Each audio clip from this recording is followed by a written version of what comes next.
It's just such an honour to be here, to be at this book launch of the legendary Modi, President Modi from India. And it's so good to actually see two books which have been released today at the venue today. And not just that, they're going around the world, I believe, 4 different states around the world. They are going to USA, they could come in here to UK, United Kingdom, they're actually going to India. There's a 4th country which I can't remember, to be honest. But to be honest, I haven't seen this book yet, but it's just given to me just now for me to present and to say a few words on President Modi, the things, Prime Minister Modi, the things that he's doing is unique and different compared to all Prime Ministers. But I always like to say that if he can work together to see unique things that people can do, and he can work with them as well, different countries as well, it makes it unique and better for everybody. And the things that he's doing, it's moving fast and quicker for everybody, which is really good for the population and for the humanity purposes of the people in the country.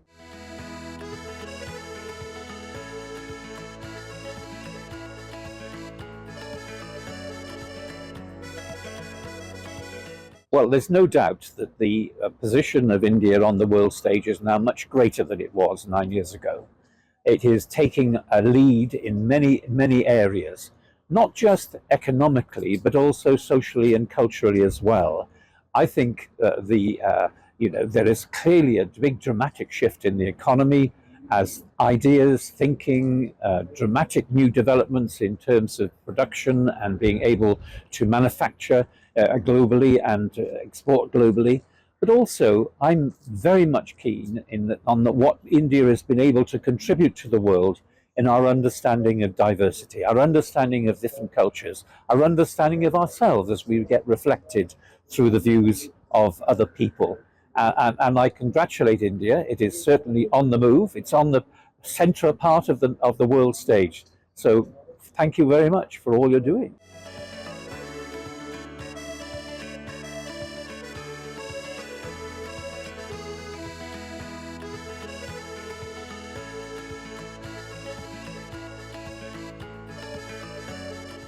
As someone in Parliament, not democratically elected, but appointed to the upper house, I want to say how much the position of Indian women across different sectors has been something, a standard bearer, something that many women would aspire to. Women are leading many institutions. That is, of course, not being reflected in the parliamentary process.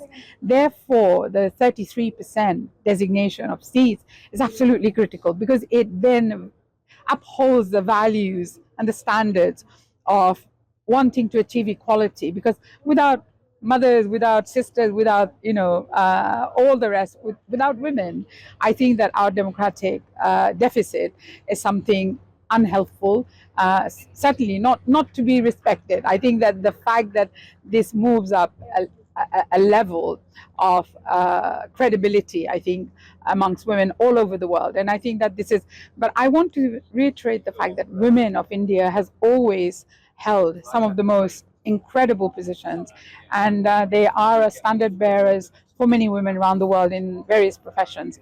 And I think the 33% will simply strengthen that.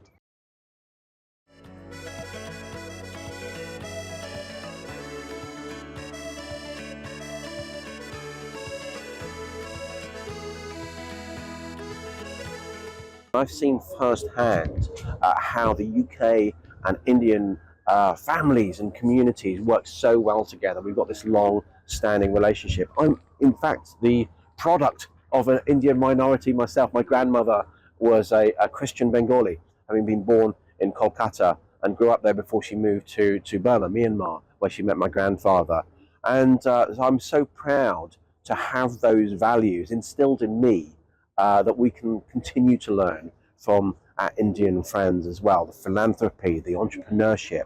I was there as a tech minister. I was in Bengaluru earlier this year at the G20 Digital Tech Ministers meetings, and I found out that Bengaluru was the fastest growing digital hub in the world. Number 2 was London. So again, this is something that brings us together.